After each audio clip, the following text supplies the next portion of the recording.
അഴിമതി.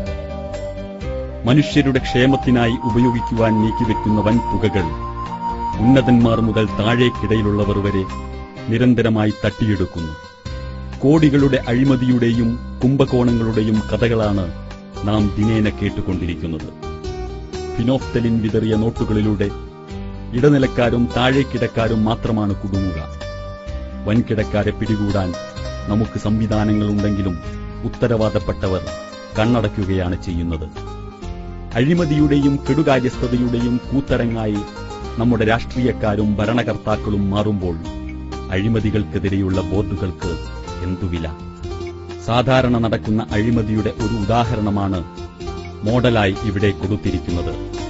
ആദിവാസി ക്ഷേമനിധി അർഹരിലേക്ക് എത്തും മുമ്പ് ഉന്നതരുടെയും നേതാക്കളുടെയും മറ്റും പോക്കറ്റുകളിലേക്ക് ചോർന്നു പോകുന്നു. അവസാനം ഏതാനും നാണയത്തുട്ടുകളാണ് ആദിവാസി കോളനിയിൽ എത്തുന്നത്.